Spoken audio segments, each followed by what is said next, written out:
Hello everyone. We are going to continue our study of quadratics by looking a bit deeper into the properties of quadratic relations. Okay, so there are certain key properties that every parabola shares or that you need to find in every parabola. So with lines, we were always concerned with slope and y-intercept. Those were the two major things we looked at.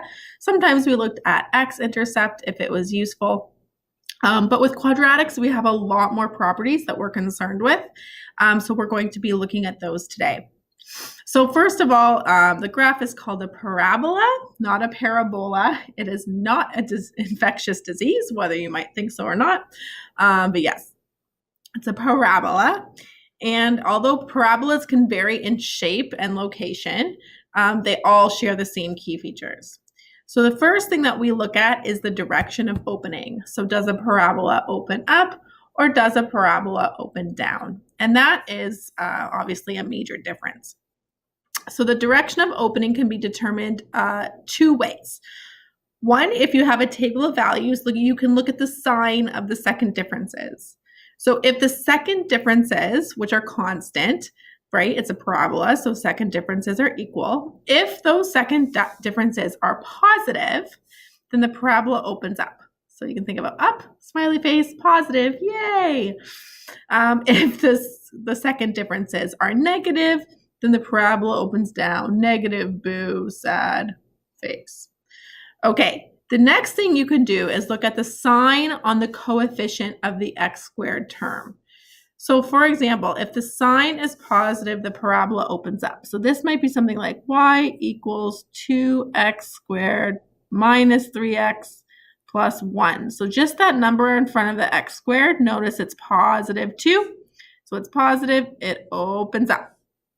If that coefficient in front of the x squared is negative, the parabola opens down. So that could be something like minus x squared plus 5x minus 2. Again, you're just looking at the number in front of the x squared. If it is negative, then your parabola opens down. Negative. Sad face. All right. Next, there is always something called a vertex. So a vertex is that highest or lowest point on a parabola. So that's something that's different than a line, because a line always increased or decreased, whereas a parabola goes up and down or down and then up. So you're going to have something called a vertex. Okay, so that's either the greatest or the least y coordinate. So whatever the y coordinate is the optimal value of the parabola, the highest number or the lowest number. So if the graph opens up, there will be a minimum. Okay, so if it opens up, you get a min, which again, you might think of like up, positive, that means maximum, but it doesn't, so be careful there. Think about what it looks like to open up. There's a minimum there, and a graph opens down, then you have a maximum. Okay, so let's take a look at this parabola. Its equation is y equals x squared plus 1. So notice that the coefficient on x squared is 1. Okay, there's a technical 1 there. So that's positive, so therefore we know it opens up. And 0, 1, we can see here, is the coordinate of the vertex. So the vertex has an x and a y coordinate. All right.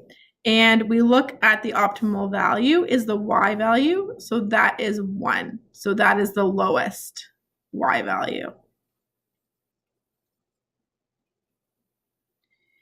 Now, in this case, we aren't given an equation. So let's look at the second differences.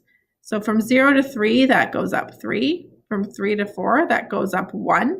From 4 to 3, that goes down negative 1. And from 3 to 0, that goes down. So we say negative 3.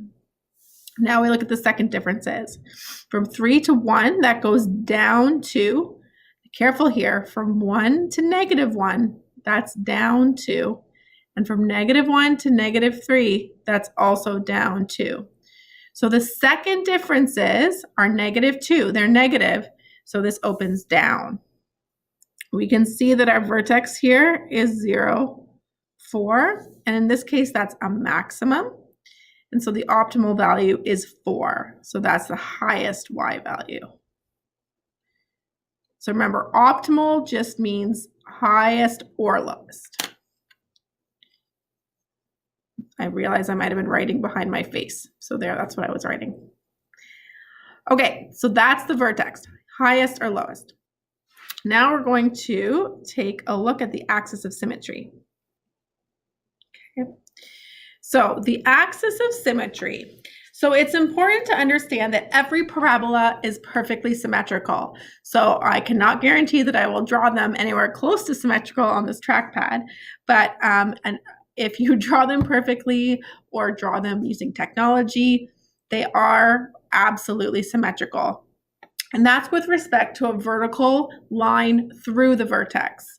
So if you take a look at this parabola here, you would just draw a vertical line through the vertex, and that would cut the parabola in half perfectly. So there's perfect symmetry if you put a mirror on this side of parabola to this side of the parabola.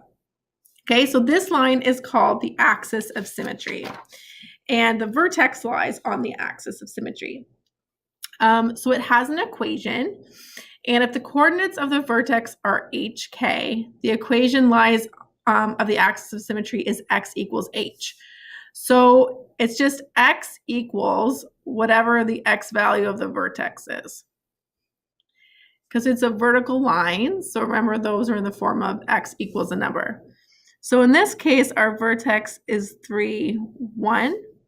So our equation of the axis of symmetry is x equals 3. It's the vertical line that goes through 3. Okay, so we can see that between any 2 points, they're equidistant. So here at the height of 2, this point is 1 away, and this point is 1 away. Just like if we go up here, these points are 2 in this direction, and it's also 2 in this direction. So it's perfectly symmetrical at every point. Okay, now, I bet you thought you'd never see this word again. The axis of symmetry is the perpendicular bisector of the segment joining any 2 points on the same y value. So basically this just means that it cuts this in half. So if you join, for example, any 2 points from here together. So let's say this is the point 1, 4, and this is the point 3, 4. So notice, this is very important, that they have the same y value. Okay, so if you join a line segment connecting them, then the axis of symmetry is the perpendicular bisector of that line segment. In other words, it cuts it in half. Okay, so our vertex here is 2, 5. So the equation of the axis of symmetry is x equals 2. Remember, it's whatever the x value of the vertex is. So our equation here of the axis of symmetry is x equals 2. So here I wrote 4, 1 and 0, 1. Oh yeah, here's another example. So 4, 1 and 0, 1 have the same y value. So that means it lies halfway between them. So this is 2 away from the center, and this is 2 away from the axis of symmetry. Okay, so because they have the same y value, because they're at the same height on the parabola, the axis of symmetry will cut them exactly in half. So those are pretty visual, but what if I don't give you a visual? What if it just gives you 2 points? Well, the points -3 and 7 and 5, 7 lie on a parabola. So it's asking, what is the axis of symmetry? So what you need to notice here is that these points have the same y value. So the axis of symmetry has to be halfway between the x values. So the axis of symmetry, and that's again because, I should put a colon. Again, that's because they're at the same height. So we just find the midpoint there of those two. So -3 plus 5 divided by 2 is 2 divided by 2. So x equals 1 is our axis of symmetry. Okay? Now, if 0, 1 also lies on the graph, name another point. So I'm going to show you a visual to have this make sense. So here is just a basic x and y. And we know that our axis of symmetry lies here at x equals 1. So there's 1, here's 2, here's 3, here's -1. So we know that 0, 1 is a point on the parabola. Well, that means that there must be a point symmetrical on the other side of the axis of symmetry. So because this is 1 away from the axis of symmetry, there must be a point at the same height that is also 1 away from the axis of symmetry. So that point would be 2, 1. Okay, so again, you're using symmetry, so it really does help to draw it. So this is 1 away. This x value of 0 is 1 away from the x value of the axis of symmetry. So we know that at the same y value, at the same height, there's another point that's 1 away, so it must have an x value of 2. So it's a little bit of logic. Okay, 2 more properties we need to get to. The next is called the zeros. So the zeros are also known as the x-intercepts. They might be called the roots and they might be called the solutions. But basically they occur, this is they occur when y equals 0. Okay, so they're the x values that occur when y equals 0. Now, because of the nature of a quadratic relation, you could have 2 x-intercepts, like this picture. So here you have -1, 0, and 3, 0.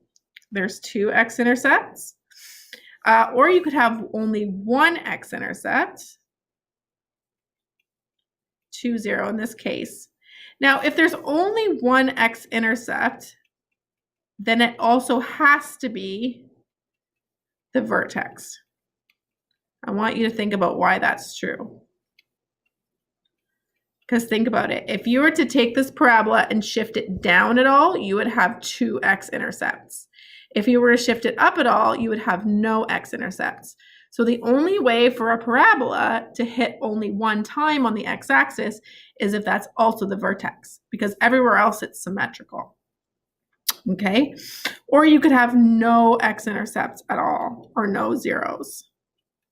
Okay, so it could be all above, or it could be something like this, all below, and doesn't hit the x-axis at all. Okay? And we'll be learning how to actually determine those later on. Okay, finally, every parabola has one y-intercept, and you are able to, with your knowledge, figure that out algebraically. Because, y-intercepts occur when x equals 0. So to find the y-intercept, of which there's always 1, you just have to set x to 0. So you just set x to equal to 0 and then solve for y. That's how you find the y-intercept. It's really quite basic. So here we just say y equals 0 squared plus 3. So you get y equals 3. So the y-intercept is 0, 3. Here, you set y equal to 0. X equal to 0. Okay, so this goes away, so you're just left with 12. So 0, 12 is the y-intercept. Now here you might be like, oh, look, it's always the last number, so this one's 5. Not so fast. Be careful with your BEDMAS here. So this negative is a multiplier on the outside, and you have to do the brackets first, okay, guys? You need to follow BEDMAS. So BEDMAS says that we have to do the bracket first. So we get y equals negative bracket 1 bracket squared plus 5. Now notice this negative is on the outside. Next, we have to do the exponent, okay? BEDMAS, exponent is next. So this 1 has to be squared. So the negative chills out here. 1 squared is just 1 plus 5. So negative 1 is negative 1. Negative 1 plus 5 is 4, okay? Now also, if you put this in your calculator exactly as it's shown, you will get 4 if you put the negatives in the brackets exactly where they're supposed to be, and don't make a mistake and pluck that squared inside the bracket. Okay, so here we have that 0. 4 is the y-intercept of that graph. Okay, guys, so that's a lot of properties. So you can see that there are quite a few success criteria. So please read them in detail. Think about this as a checklist. This is what you're supposed to be able to do as a result of this learning. So thanks for watching. I hope you learned lots.